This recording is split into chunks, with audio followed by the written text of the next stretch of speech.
সমৃদ্ধ পরিবারে জন্মগ্রহণ, একটা সম্মানী সম্ভ্রান্ত পরিবারে জন্মগ্রহণকে সে তুচ্ছ মনে করে, কারণ তার পকেট খালি।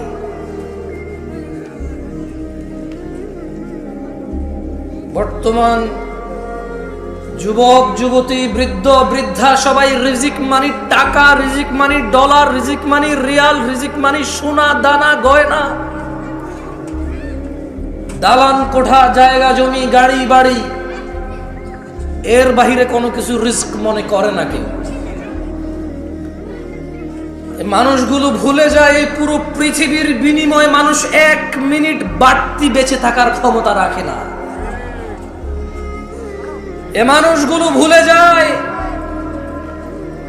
একটা 4 ফিট 2 ইঞ্চি উচ্চতার পুরুষ অথবা নারী এ পুরো পৃথিবীর সম্পদ দিয়ে 1 ইঞ্চি উচ্চতা বাড়ানোর ক্ষমতা রাখে না।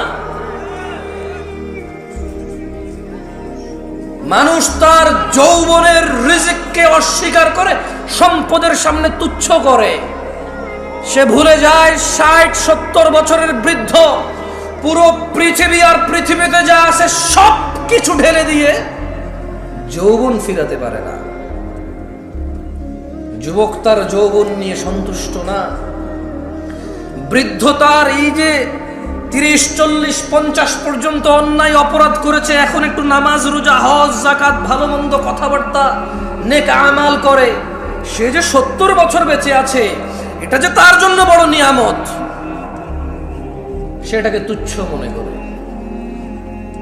বাংলাদেশিদের কাছে টাকার উপরে কোনো রিজিক নাই।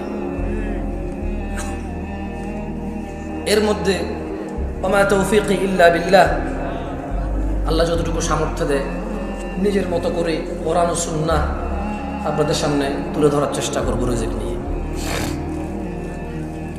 আল্লাহ সুবহানাহু ওয়া তাআলা বলেন কোরআনুল কারীমে, আউযু বিল্লাহি মিনাশ শাইতানির রাজীম, ওয়ামা খালাকতুল জিন্না ওয়াল ইনসা ইল্লা লিয়াবুদুন। আর আমি সৃষ্টি করেছি জিন এবং মানুষ এজন্যই যে যাতে তারা কেবল আমি আল্লাহর ইবাদত করে। মা উরিদু মিনহুম মির রিজক ওয়া মা উরিদু আন ইউতঈমুন। আমি আল্লাহ এদেরকে সৃষ্টি করেছি শুধু ইবাদত করার জন্য, মানুষ আর জিনকে। মা উরিদু মিনহুম মিন রিজক, আমি আল্লাহর এদের কারো কাছে রিজিক চাই না। ওয়া মা উরিদু আন ইউতঈমুন, আমি এটাও চাই না যে মানুষ আর জিন মিলে কিছু করে আমাকে খাওয়াবে। ওয়া মা খালাকতুল জিন্না ওয়াল ইনসা ইল্লা লিয়াবুদুন, আমি মানুষ আর জিনকে সৃষ্টি করেছি ইবাদতের জন্য, কেউ আমাকে রিজিক দেবে অথবা আমাকে খাওয়াবে। আচ্ছা একটা কথা বুঝুন তো, এখানে আল্লাহ প্রথমে রিজিক বললো পরে খাওয়াম বললো, তার মানে ইসলামে খাওয়া দাওয়াকে রিজিক বলে না, তাআম বলে। কি বলে? আরবিতে খাওয়া দাওয়াকে তাআম বলে। কি বলে? বাট রিজকের অংশ। কিসের অংশ? জামা কাপড়কে লিবাস বলে। কি বলে? রিজকের অংশ, কিন্তু রিজিক বলে না। মানে এটাই শুধু রিজিক, জামা কাপড় অন্ন বস্ত্র এরকম করে স্পেসিফিক করে না। লিবাস কিন্তু রিজক, তাআম কিন্তু রিজক, আল মাল কিন্তু রিজক, সুস্থতা রিজক, সম্মান রিজক, ইলম রিজক, বাচ্চা কাচ্চা রিজক। সো আমরা বাংলাদেশিরা কনফিউজড, আমরা দ্বিধাদ্বন্দ্বের মধ্যে ভুগতেছি যে সম্পদ নাই মানে কিচ্ছু নাই, সম্পদ না মানে রিজিক নাই। আল্লাহ বলছেন ইন্নাল্লাহা হুয়ার রাজ্জাকু যুল কুওয়াতিল মাতিন, নিশ্চয় তিনিই তো রিজিক দাতা, প্রবল শক্তিধর পরাক্রমশালী। তাহলে আল্লাহ মানুষ আর জিনকে কেন সৃষ্টি করেছে? আল্লাহ কি মানুষ থেকে মানে তাআম খাদ্য এবং রিজিক চায়? কি জন্য সৃষ্টি করেছে আল্লাহ? তিনি চায় আমরা কি করি? খাদ্য আর রিজিক তো উনি চায় না। এরপরে বলছে ইন্নাল্লাহা রাজ্জাকু যুল কুওয়াতিল মাতিন, নিশ্চয়ই তিনি আল্লাহ, নিশ্চয়ই আল্লাহ তিনি তো রিজিক দাতা এবং প্রবল শক্তিধর মহাপরাক্রমশালী। দিনী ভাইরা, আপনি যতই চুরি, দাড়ি, ডাকাতি, মারামারি, রাহাজানি, হত্যা, খুন, গুম, দুর্নীতি, সুদ, ঘুষ, আপনি পৃথিবীর যত অন্যায় অবলম্বন করেন না কেন, রিজক নির্ধারিত। আপনি আপনার নিজের রিজিক নিজে চুরি করেন, ডাকাতি করেন, ঘুষ খান, সুদ খান, অন্য কারো না খাইতে পারেন না, এগুলো নির্ধারিত আল্লাহর পক্ষ থেকে। আল্লাহ সুবহানাহু ওয়া তাআলা বলেন, ইন্না কুল্লা শাইইন খালাকনাহু বিকদর, নিশ্চয়ই আমরা প্রত্যেক কিছু সৃষ্টি করেছি নির্ধারিত পরিমাপে। যিনি সুবহানাহু ওয়া তাআলা প্রত্যেকটা জিনিস, শুধু মানুষ নয়, যত কিছু তিনি সৃষ্টি করেছেন সব কিছুরই তিনি কি করেছেন? তিনি সুবহানাহু ওয়া তাআলা এটাকে পরিমাপে সৃষ্টি করেছেন, নির্ধারিত করেছেন সবার জন্য কে কি পাবে, কতটুকু পাবে, কখন পাবে, কোথায় পাবে, ইভেন কে কোথায় জন্ম নেবে, কে কোথায় মরবে, প্রত্যেক জিনিস নির্ধারিত। ভাইরা আমার, দিনী ভাইরা, আপনি যে চুরি, ডাকাতি, ঘুষ, সুদ, অন্যায়, অবিচার, অত্যাচার করে শুধু ধনাঢ্য হতে চান, আপনাকে একটা কথা বলে রাখি, মায়ের পেটে থাকা অবস্থায় রিজিক লিপিবদ্ধ হয়ে যায়। চুরি ডাকাতি করে বাড়ানো যায় না, হালাল পথে থাকলে কারো কমে যায় না, মায়ের পেটে থাকা অবস্থায় রিজিক লিপিবদ্ধ হয়ে যায়। ভাইরা আমার, আল্লাহ নবী সাল্লাল্লাহু আলাইহি ওয়াসাল্লাম বলেন, ইয়াবআতুল্লাহু মালাকান ফায়ু'মারু বিআরবা'a, আল্লাহ একজন ফেরেশতাকে প্রেরণ করেন, তাকে চারটি ব্যাপারে লিপিবদ্ধ করার জন্য নির্দেশ প্রদান করেন। আল্লাহ সুবহানাহু ওয়া তাআলা বাচ্চা যখন মায়ের পেটে থাকে, একজন ফেরেশতাকে কি করেন? তিনি প্রেরণ করেন। ফেরেশতা চারটি বিষয় নির্ধারণ করে। কয়টি বিষয়? চারটি বিষয়। ফেরেশতা তার নির্ধারণ করে দেন তার রিজিক এবং তার জীবনকাল, মানে সে কতদিন বাঁচবে, তার সুখ ও দুঃখ, অর্থাৎ নেককার নাকি বদকার হবে সে। কয়টি জিনিস লিপিবদ্ধ করে মায়ের পেটে? কয়টি? প্রথমে, মাইকে সাউন্ড বেশি, আপনারা কি বোঝেন না? কথা কি পরিষ্কার বোঝা যায়? কয়টি জিনিস লিপিবদ্ধ করে? প্রথম, তারপর খাই ফেলছে, দেখছেন? আমি আবার পড়ে শোনা, কেমন? খায়েন না ভাই, খাওয়ার জন্য এদেশে জিনিসের অভাব নাই, ওয়াজ খাই ফেলিয়েন না, কেমন? খাওয়ার জন্য জিনিসের অভাব নাই, কনসেন্ট্রেশন করার চেষ্টা। দেখেন, you are few of people, আমি বলবো না যারা চলে গেছে তারা খারাপ, কারণ কারো কালকে ডিউটি আছে, কারো কালকে কোথাও অ্যাপয়েন্টমেন্ট আছে, কারো শারীরিক দুর্বলতা আছে, কারো মানসিক দুর্বলতা আছে, কারো অপারগতা আছে, কেউ শীতের জামা কাপড় নিয়ে আসে নাই, কেউ দূর দূরান্ত থেকে আসছে না। সো আমি বলবো না যে কেন চলে গেছে সবাই ভালো না, না, এটা ঠিক না। তবে আপনারা একটু ভেবে দেখেন, আপনারা কারা? আপনারা হচ্ছেন তারা যারা আজকের এই প্রোগ্রামকে শেষ করে যাবেন চিন্তা করেছেন, যারা আজকে এই প্রোগ্রামের পরিপূর্ণ কল্যাণের অপেক্ষা করছেন, আশা করছেন, আকাঙ্ক্ষা করছেন। এই রাত 11:30টায় যদি আপনি কোথাও বসে থাকেন দিন শেখার জন্য, এরপর যদি মনোযোগ না দেন, আপনার চাইতে বোকা মানুষ, লসকারী, ক্ষতিগ্রস্ত আমি তো আর কাউকে দেখি না। আমার বলার ধরনই ভুল থাকতে পারে, আমার বলার ধরন এত আকর্ষিত নাও হতে পারে, অ্যাট্রাকটিভ নাও হতে পারে, তবে দেখেন, আমি কোরআন সুন্নাহ থেকে কথা বলবো, সুন্দর করে গুছায়, আপনার মন মতো না হলো দেখেন আপনি শিখতে পারেন কিনা। রাসূলুল্লাহ সাল্লাল্লাহু আলাইহি সাল্লাম বলেন, আল্লাহ সুবহানাহু ওয়া তাআলা একজন ফেরেশতাকে প্রেরণ করেন, তাকে চারটি, বলেন, আল্লাহ সুবহানাহু ওয়া তাআলা একজন মালায়েকাকে প্রেরণ করেন চারটি বিষয়। কয়টি বিষয়? চারটি ব্যাপারে লিপিবদ্ধ করার জন্য আল্লাহ সুবহানাহু ওয়া তাআলা একজন ফেরেশতাকে প্রেরণ করেন। প্রথমে ওর রিজিক লিপিবদ্ধ করে, 2 জীবনকাল, কতদিন বাঁচবে তা লিপিবদ্ধ করে, 3 সুখ দুঃখ, 4 দুঃখ, অর্থাৎ সে নেককার বা বদকার, তা লিপিবদ্ধ হয়ে যায়। সুবহানাল্লাহি ওয়া বিহামদিহি, সুবহানাল্লাহ। কয়টি বিষয়?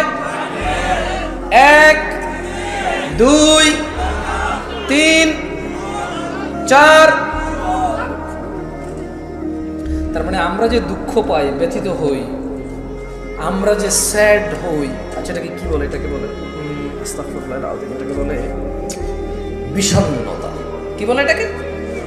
মানে আমরা যে বিষণ্ণ হই, আমাদের যে মন খারাপ হয়, মন উদাসীন হয়, মন ছোট হয়, খারাপ হয়, ভীতু হয়, এগুলো সব লিপিবদ্ধ।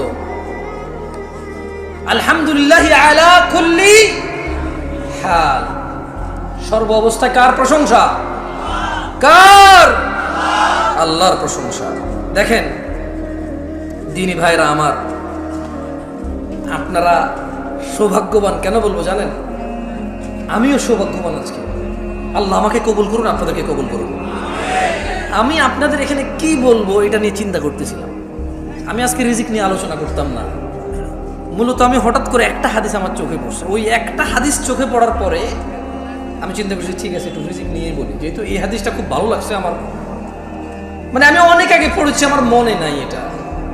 পৃথিবীতে কত ইনসিডেন্ট ঘটছে আমার সামনে, ক্ষতি, লাভ, লস, দুঃখ, কষ্ট, সুখ, উচ্ছ্বাস, আনন্দ, বিষণ্ণতা, বহু কিছু ফেস করছি। এই হাদিসটা আমার মনে পড়ে নাই কখনো, কিন্তু আজকে আপনাদের কি বলবো এই জন্য পড়ছি। এখানে দেখেন আল্লাহ নবী সাল্লাল্লাহু আলাইহি ওয়াসাল্লাম থেকে, আল্লাহ নবী সাল্লাল্লাহু আলাইহি ওয়াসাল্লাম বলেছেন, তিনি বলছেন যে ইন্নাল্লাহা ইউতি দুনিয়া মান ইউহিব ওয়া মান লা ইউহিব। কথা বোঝেন, সুন্দর একটা কথা বলছে আল্লাহ নবী সাল্লাল্লাহু আলাইহি ওয়াসাল্লাম। তিনি বলছেন যে নিশ্চয়ই আল্লাহ যাকে ভালোবাসেন ও যাকে ভালোবাসেন না উভয়কে দুনিয়া দিবেন। নিশ্চয়ই আল্লাহ যাকে আর যাকে ভালোবাসে না, নিশ্চয়ই আল্লাহ যাকে আর যাকে উভয়কে কি দিবে? দুনিয়া। তার মানে দুনিয়া পেতে হলে একবারে মুমিন, মুত্তাকি, মুসলিহ হইতে হবে, এটা জরুরি না। গাড়ি বাড়ির মালিক হওয়ার জন্য ইট ইজ নট নেসেসারি যে আপনি মুমিন, মুত্তাকি, মুসলিহ হইতে হবে। কারণ আল্লাহ যাকে ভালোবাসে তাকেও দুনিয়া দিবে, যাকে ভালোবাসে না তাকেও কি দিবে? দুনিয়া। এরপরে বলছেন যে ওয়ালা ইউতিল ঈমান ইল্লা মান আহাব। পূর্বাচলের মানুষ, আমি জানি না কোন বোন এখনো উপস্থিত আছে কিনা, রাত প্রায় 11:30 প্লাস, রাত প্রায় 12টা বাজে। ও আমার ভাই ও বোনরা, এই হাদিসের দিকে একটু লক্ষ্য করেন। ইন্নাল্লাহা ইউতিদ দুনিয়া মান ইউহিব ওয়া মান লা ইউহিব। আল্লাহ দুনিয়া দিবে, গাড়ি দিবে, বাড়ি দিবে, সম্মান দিবে, সম্ভ্রম দিবে, সব কিছু দিবে, ক্ষমতা দিবে যাকে আল্লাহ ভালোবাসে আর যাকে ভালোবাসে না উভয়কে। ওয়ালা ইউতিল ঈমান, কিন্তু আল্লাহ ঈমান দিবে শুধু তাকেই, ইল্লা মান আহাব, যাকে আল্লাহ ভালোবাসে শুধু তাকেই আল্লাহ ঈমান দিবে। আল্লাহর কাছ থেকে ঈমান পাইতে হইলে আল্লাহর ভালোবাসার উপযোগী হইতে হবে, এই ছাড়া ঈমান পাওয়া যাবে না। ঈমানদার তো অনেক দূরে, আল্লাহ ঈমানই দিবে না যদি আল্লাহ আপনাকে না ভালোবাসে। আল্লাহর ভালোবাসা পাবেন কিভাবে বলতে পারেন? আল্লাহ বলছেন কুল ইন কুনতুম তুহিব্বুনাল্লাহ। ও মুহাম্মদ সাল্লাল্লাহু আলাইহি সাল্লাম, এদেরকে বলে দেন ইন কুনতুম তুহিব্বুনাল্লাহ, যদি তোমরা আল্লাহকে ভালোবাসো, ফাত্তাবিউনি, আমি মুস্তাফা সাল্লাল্লাহু আলাইহি ওয়াসাল্লামের অনুসরণ করো, ইউহিব্বুকুমুল্লাহ, যদি আমি মুহাম্মদের অনুসরণ করো, ওই আল্লাহ আরশে আযীমের মালিক উনি নিজেই, তুমি বান্দাকে, সৃষ্টিকে ওই আল্লাহ নিজেই ভালোবাসবে। আল্লাহ ভালোবাসবে কাকে? জবাব ঠিক হয়েছে, এবার সবাই বলেন আল্লাহ কাকে ভালোবাসবে? যে নবীর অনুসরণ করে, আল্লাহ কাকে ভালোবাসবে?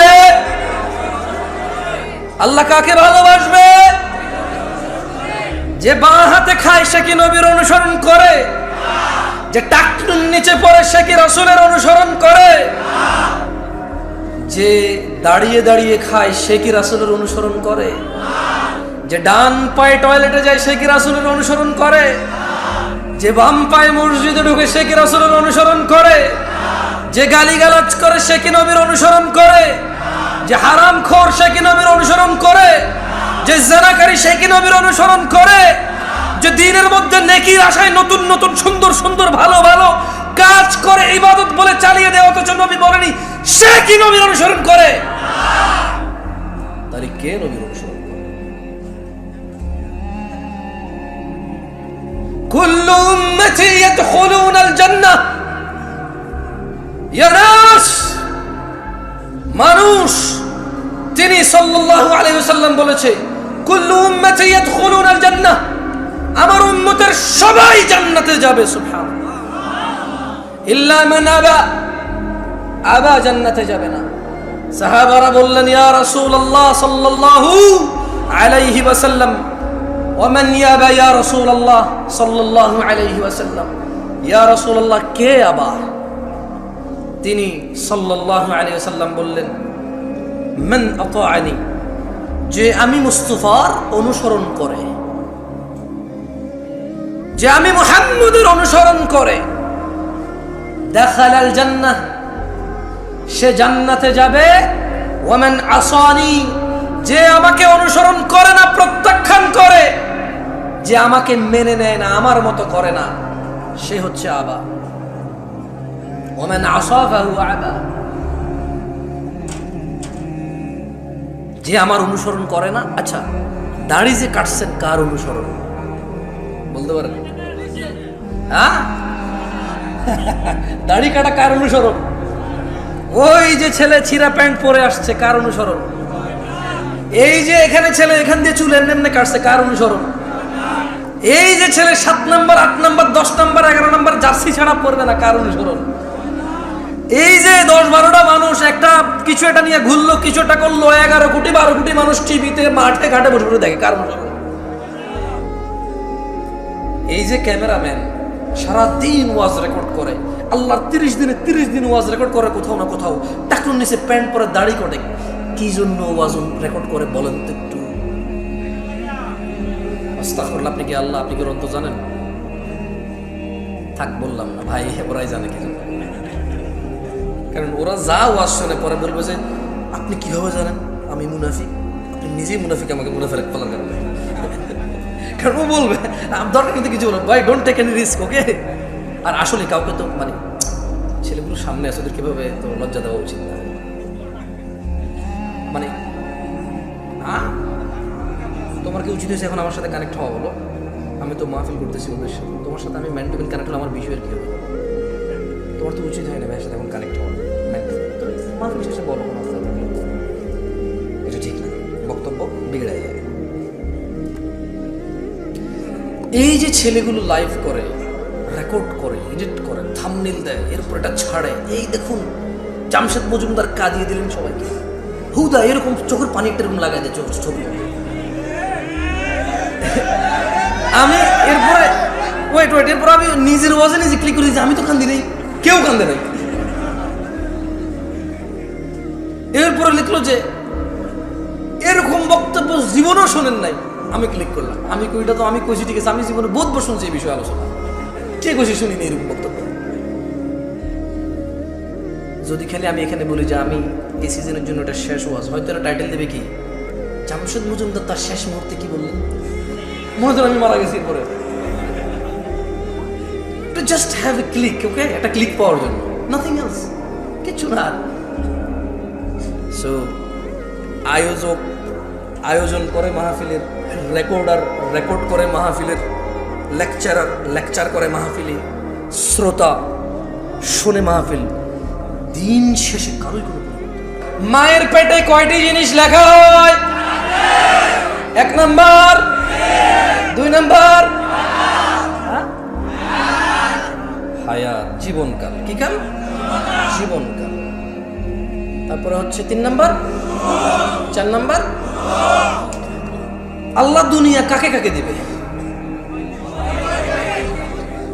সবাই বলতে কে? বেশি হয়ে যাবে। তাহলে আমি আরো সুন্দর করে প্রশ্ন করব। আল্লাহ দুনিয়া দিবে যাকে, আর যাকে ওকে। ঈমান দিবে কাকে? ঈমান দিবে কাকে? ঈমান কে দেয়? আল্লাহর ভালোবাসা পাবে কে? মাশাআল্লাহ, মুমতাজ। এটা হলো শ্রোতা। ওস্তাদ বক্তব্য মুখস্থ হয়ে গেছে না ওদের? এখন পর্যন্ত যা যা বলছে ওদের কিন্তু মুখস্থ হয়ে গেছে, মানে হুকুম মুখস্থ হয়ে গেছে। হাদিস মুখস্থ না হলে হুকুম কি হয়েছে? এটাই দরকার আমাদের।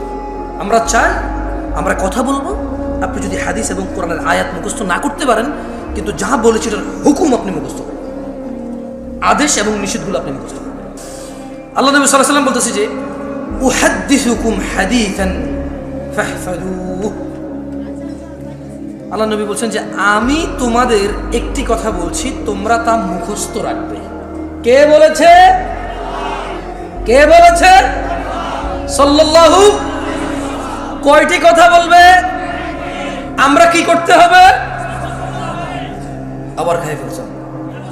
আরে আপনি খান নাই ভাই, কেউ কেউ খাইছে। ওকে, আমি আবার জিজ্ঞেস করি। আল্লাহ নবী সাল্লাল্লাহু আলাইহি ওয়াসাল্লাম বললেন উহাদ্দিসুকুম হাদিসান ফাহফাযুহু। আমি তোমাদের একটি কথা বলছি, তোমরা তা মুখস্থ রাখবে। তাহলে একটি কথা কে বলছে? আল্লাহ নবী সাল্লাল্লাহু আলাইহি ওয়াসাল্লাম। কয়টি কথা বলছে? কি করতে বলছে এটা? কি করতে বলছে এটা? কল, তিনি সাল্লাল্লাহু আলাইহি সাল্লাম বললেন ইন্নামাদ দুনিয়া লি আরবাআতি নাফর। ও আমার উম্মতরা, আচ্ছা এইভাবে উনি বলেনি, আমি বলতেছি। ওকে, তিনি এভাবে সাল্লাল্লাহু আলাইহি সাল্লাম বলেনি, উনি তো সাহাবাদের বলছেন। কাকে বলছেন? উনি কাকে বলছেন? সাহাবাদের। কিন্তু আমরা ওনার কি উম্মত। আমরা কি? আমরা ওনার সাহাবা না, আমরা কি উম্মত। তিনি ওনার সাহাবাদের মাধ্যমে, সাহাবাদের প্লাসে কিয়ামত পর্যন্ত যত মানুষ এই পৃথিবীতে আসবে সবার জন্য সমান বিধান, সবার জন্য সমান বিধান। তিনি বলছেন যে উহাদ্দিসুকুম হাদিসান ফাহফাযুহু।